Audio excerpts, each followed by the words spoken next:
तो आइए इसके साथ साथ जिस मुद्दे के लिए, जिस चीज़ के लिए हमने ये आज वीडियो बना रहे हैं, वो आपको समझ में आनी चाहिए कि कौन से देश में सबसे बड़ा ऊंचा पर्वत कौन सा है, कौन से महाद्वीप में, और उस महाद्वीप की सबसे लंबी नदी कौन सी है।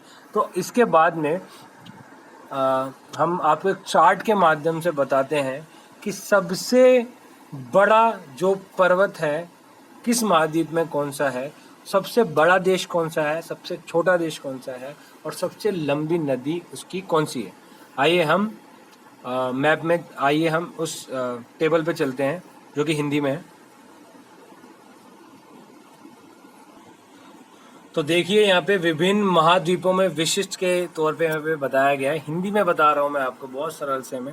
मैं ये तालिका लेके आया हूँ, कहीं से एक टेबल लेके आया हूँ जो आपको हमेशा मतलब काफ़ी हेल्पफुल होगी डायरेक्टली जानने में चीज़ों को। कि अभी हम महाद्वीप देखते हैं। देखिए जो अंटार्कटिका है, जो दक्षिण ध्रुव पे स्थित महाद्वीप है, उसके अंदर कोई पहाड़, कोई नदी का कोई स्वरूप नहीं है क्योंकि वो बर्फ से ढका हुआ है। तो हम मुख्यतः जो है वो 6 जो हैं उनको देखते हैं। लेकिन यहाँ पे भी कुछ चीज़ें यहाँ पे मिलती है। जैसे सबसे पहले हम अफ्रीका को देखते हैं, ठीक है। तो अफ्रीका के अंदर अल्जीरिया जो है वो सबसे बड़ा देश अल्जीरिया है। और उसके बाद में अफ्रीका को जैसे हम देखते हैं, यहाँ पे अफ्रीका सबसे जो महाद्वीप है, इसका जो सबसे बड़ा देश है वो अल्जीरिया है, और सबसे जो छोटा देश है वो मेओटो है। और अफ्रीका महाद्वीप में माउंट किलिमंजारो जो कि सबसे बड़ा पर्वत है, अफ्रीका का सबसे बड़ा पर्वत है, जिसकी ऊंचाई है 5895 मीटर। आपको याद रखना है। उसके बाद में अभी आप यहाँ पे देखिए कि अफ्रीका की सबसे बड़ी जो नदी है वो है नील नदी। अब मैं आपको एक चीज़ बता देता हूँ कि सबसे बड़ी नदी जो अफ्रीका की वो नील नदी है, और विश्व की सबसे बड़ी नदी भी नील नदी ही है। तो अगर कभी भी आए कि सबसे बड़ी जो नदी है, सबसे लंबी नदी जो है, ठीक है, वह नील नदी है। तो और सबसे गहनतम बिंदु जो है वो है आसाई झील, जहाँ पे 156 मीटर की उसकी गहराई है। ये जल की जो है वह गहराई बताई जा रही है, ठीक है, सागर की गहराई नहीं है, ये जल की गहराई। अब यहाँ पे देखिए अंटार्कटिका। अंटार्कटिका यहाँ पे आ गया है। अंटार्कटिका में देखिए कोई देश नहीं है, ना यहाँ पे कोई सबसे छोटा देश है, ना यहाँ पे कोई सबसे बड़ा देश है, ना छोटा देश है। लेकिन सबसे ऊंचा पर्वत यहाँ पे है वो है विन्सन मासिफ, ठीक है, जो कि 5140 मीटर का है, ठीक है, इतनी ऊंचाई उसकी है। और बेंटल ट्रेंच जो गर्त यहाँ पे है, सबसे गहनतम बिंदु है 2853 मीटर की, ठीक है। अब यहाँ पे आपको देखते हैं। अब नेक्स्ट आता है एशिया, जहाँ पे हमारा सबसे प्यारा भारत स्थित है, ठीक है। एशिया यहाँ पे आता है। एशिया में सबसे बड़ा जो देश है वो है चाइना, और सबसे जो छोटा देश है वो है मालदीव। जी हाँ, मालदीव जो एक आइलैंड है और भारत के दक्षिण में स्थित है। और मैं आपको बता देता हूँ कि जो विषुवत रेखा है, जिसे आप इक्वेटर भी कहते हैं, जो भूमध्य रेखा जो पूरी पृथ्वी को बीच से बांटती हुई जाती है, वह रेखा भी मालदीव से होकर निकलती है। सबसे छोटा देश एशिया का मालदीव। अब मैं सबसे इम्पोर्टेंट चीज़ जो है वो है माउंट एवरेस्ट, ठीक है। सबसे जो ऊंचा पर्वत है 8850 मीटर, 8848 मीटर भी कहते हैं इसको।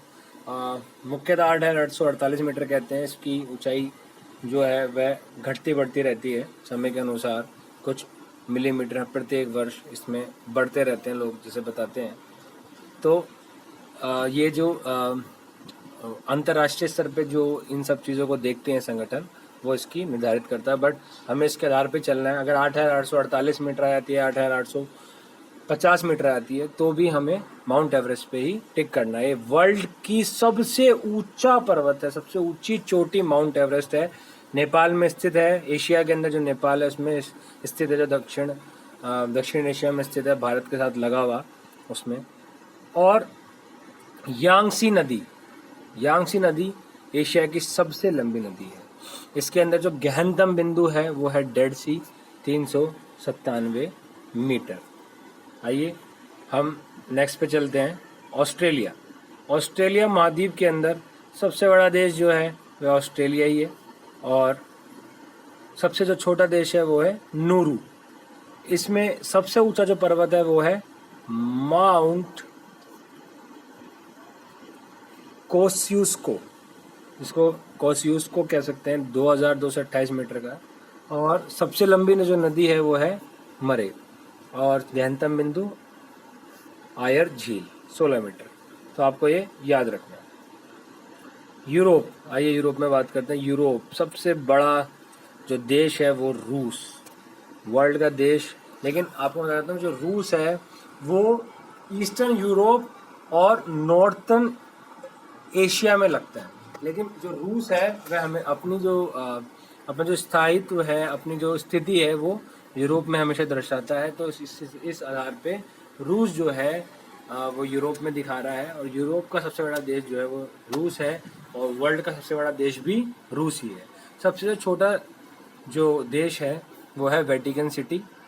वेटिकन सिटी आपने सुना होगा, इटली के पास में है और यूरोप में है। उसके बाद में सबसे ऊंचा जो पर्वत है वो है माउंट एल्ब्रूस, ठीक है, पर्वत श्रेणी के पास में माउंट एल्ब्रूस। सबसे लंबी नदी डैन्यूब, और गहनतम बिंदु जो है वो है कैस्पियन सागर, 28 मीटर गहरा कैस्पियन सागर के अंदर वो स्थित है। आइए नेक्स्ट पे चलते हैं हम। उत्तरी अमेरिका। उत्तरी अमेरिका जो महाद्वीप है उसके अंदर सबसे बड़ा जो देश है वो है कनाडा। उसके बाद में सबसे छोटा जो देश है वो है सेंट पीरे। सबसे ऊंची जो चोटी है वो माउंट मैकिनले है, और सबसे लंबी जो नदी है वो है मिसूरी, ठीक है। मिसूरी का नाम आपने पहले सुना होगा। और एक यूएसएस, जैसे इंडियन नेवी शिप्स होते हैं ऐसे ही यूएसएस मिसूरी भी एक शिप के नाम पे है, मिसूरी नदी के नाम पे है, और बहुत फेमस है, आपको याद रखना। डेथ वैली सबसे गहनतम बिंदु है नॉर्थ अमेरिका का, जिसका जो 86 मीटर गहरा है। और इम्पोर्टेंट चीज़ दक्षिण अमेरिका। दक्षिण अमेरिका सबसे बड़ा जो देश है वो है ब्राज़ील। मैंने आपको बताया था ब्राज़ील जो है, आपको कमेंट बॉक्स में लिख के बताना कि ब्राज़ील विश्व में लैंड के हिसाब से, मतलब स्थल के हिसाब से कौन से नंबर पे आता है, कि मतलब रूस सबसे बड़ा, उसके बाद कनाडा है, तो ब्राज़ील कौन से नंबर पे आता है। सबसे छोटा जो देश है वो है फॉकलैंड द्वीप। ऊंचा पर्वत ओजस डेल सेलेडो, 7084 मीटर इसकी ऊंचाई है। याद रखना है कि सबसे ऊंचा जो पर्वत है वो माउंट एवरेस्ट ही है। उसके बाद में दक्षिण अमेरिका का जो ब्राज़ील में जो ये दिखाया गया है, ये सबसे ज़्यादा, इसके बाद जो ऊंचा है वो ये है। और सबसे बड़ी नदी दक्षिणी अमेरिका की वो है अमेज़न नदी। अमेज़न के जंगलों को विश्व के फेफड़े भी कहते हैं, लंग्स भी कहते हैं, क्योंकि उसी की वजह से हमारा पूरा विश्व सांस ले रहा है, जो कि बहुत ज़्यादा हरा भरा है, हरियाली से भरा हुआ है। और सबसे जो गहनतम बिंदु है वो है वॉल्स पेनिन। आपको याद रखना है, बहुत सरल सा है यहाँ पे। और मैं आशा करता हूँ कि वीडियो बहुत अच्छी लगी होगी, और आप कुछ चीज़ों को समझे होंगे। थोड़ा सा वीडियो ऊपर नीचे हो सकती है, आप वीडियो को पॉज करके आप देख सकते हैं, आपके लिए बहुत हेल्पफुल हो सकती है ये वीडियो। तो मैं आशा करता हूँ कि आप इस वीडियो के ज़रिए कुछ सीख पाएंगे, और चैनल को सब्सक्राइब जरूर करिएगा, वीडियो को शेयर जरूर करिएगा। जय हिंद, जय भारत।